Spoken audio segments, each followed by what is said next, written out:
बिस्मिल्लाहिर्रहमानिर्रहीम। अस्सलाम वालेकुम। अल्लाह ताला आप सबके लिए हमारे लिए आसानियाँ पैदा करे, आमीन सुम्मा आमीन। आज मैं लेके हूँ बहुत मज़ेदार से बहुत क्रिस्पी से चिकन लच्छा पकौड़ा, और ये इतने मज़ेदार बनते हैं कि आप इनको ज़रूर ट्राई कीजिएगा इफ्तारी में, और आप दावतों में बना सकते हैं, शाम की चाय में बना सकते हैं। और जैसा कि ईद की आमद है तो ईद में गेस्ट जब आएँ तो ये फटाफट बनने वाली रेसिपी है, तो आप इनको झट से बना सकते हैं और मेहमानों के आगे पेश कर सकते हैं। तो वीडियो को आपने स्किप नहीं करना, लास्ट तक देखना है। बहुत ज़बरदस्त सी, बहुत यमी सी, बहुत क्रिस्पी सी वीडियो है, तो आपने यहाँ से जी वीडियो को फॉलो करते हुए ज़रूर ट्राई करने हैं इस तरह से चिकन पकौड़ा। और अगर आप मेरे चैनल पे न्यू हैं तो काइंडली रिक्वेस्ट है आपसे कि मेरे चैनल को सब्सक्राइब कर लें, बेल आइकन लास्ट में प्रेस कर दें ताकि आप तक मेरे आने वाली न्यू यमी और यूनिक वीडियो सबसे पहले पहुँच सकें। तो चिकन पकौड़ा बनाने के लिए मैंने यहाँ पे ले लिया है एक ग्रेटर, और यहाँ पे एक आलू लिया है, और यहाँ पे मैंने बाउल में पानी ऐड कर दिया है। एक आलू से ही हम ये क्रिस्पी पकौड़ा जो है वो रेडी करेंगे।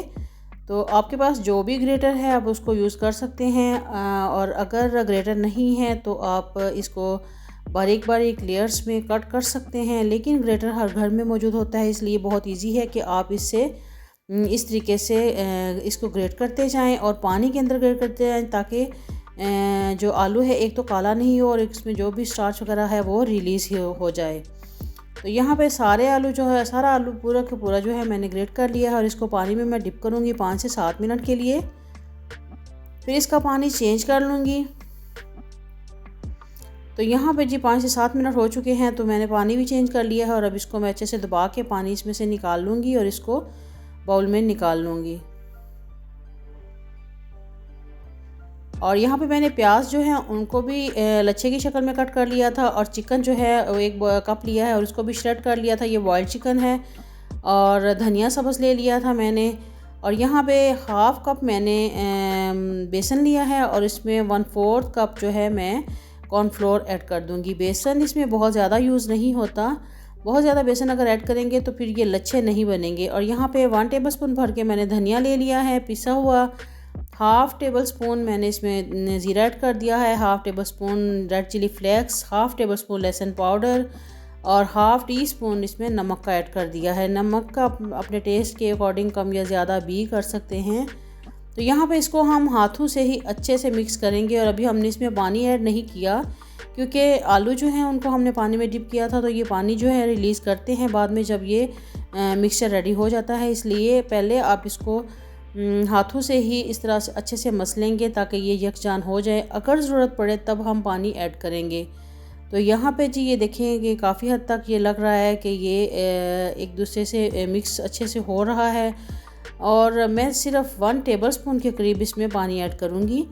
इससे ज़्यादा पानी की हमें ज़रूरत नहीं है। और इस तरह से ये इसको हम अच्छे से मिक्स करते हैं, इसकी बाइंडिंग जो है बहुत अच्छे से हो जाएगी। ये देख रहे हैं, हम दबा के चेक करते हैं कि इसकी बाइंडिंग जो है कितने अच्छे से हो रही है। लेकिन इसको इस तरीके से हमने बिल्कुल राउंड जो प्रेस करते हुए पकौड़ा नहीं बनाना, बल्कि इसके लच्छे जो हैं वो नज़र आने चाहिए। इसको बहुत ज़्यादा हमने प्रेस नहीं करना, बस इसको हम उठाएंगे और हाथ से हल्का सा हम इसको इकट्ठा कर लेंगे, और बस इसको हम फ्राई कर लेंगे। बहुत ज़्यादा इसको हमने प्रेस करके इसके जो लच्छे हैं वो ख़राब नहीं करने। बस ऐसे ही हम इसको उठा के थोड़ा सा दबाएंगे और इसको हम फ्राई कर लेंगे गरम ऑयल में, और मीडियम फ्लेम पे हम फ्राई करेंगे इनको। और ये ध्यान रखें कि जब भी आप ये फ्राई करना इसमें डालें ऑयल में, तो फ़ौरन से चम्मच से हिलाएं नहीं, बल्कि जब थोड़े से ये हार्ड हो जाएं, फ्राई अच्छे से हो जाए नीचे से और आपस में जुड़ जाएंगे, तो फिर उसके बाद आप चम्मच से इनकी साइडें जो हैं वो चेंज कर लें। इसी तरीके से हम इनको अच्छे से फ्राई कर लेंगे, और गोल्डन लुक जब आ जाएगी तो हम इनको डिश आउट कर लेंगे। और इतने मज़ेदार, इतने क्रिस्पी ये बनते हैं कि बच्चे भी बहुत शौक़ से खाते हैं, और बड़ों को तो वैसे भी ही बहुत पसंद होते हैं इस तरह के। और ये बहुत यम्मी, बहुत मज़ेदार से हमारा जी लच्छा चिकन पकौड़ा रेडी हो गया है। आप इसको ज़रूर ट्राई कीजिएगा और मुझे फ़ीडबैक दीजिएगा कि आपको मेरी ये बनाई हुई झटपट बनने वाली रेसिपी कैसी लगी है। और अगर आपको वीडियो अच्छी लगी है तो लाइक ज़रूर कीजिएगा, और बहुत अच्छा सा एक कमेंट भी करके जाइएगा। तो मेरे चैनल का विज़िट करें, यहाँ पे आपको बहुत ज़बरदस्त, बहुत यमी सी वीडियोस मिलेंगी, बहुत यूनिक वीडियो आपको मिलेंगी। और आप इन रेसिपीज़ को बना सकते हैं, फॉलो कर सकते हैं। तो इंशाल्लाह जी नई वीडियो, नई रेसिपी, बहुत ज़बरदस्त सी वीडियो के साथ बहुत जल्द फिर हाज़िर होंगी। दुआ में याद रखिएगा। अल्लाह हाफिज़।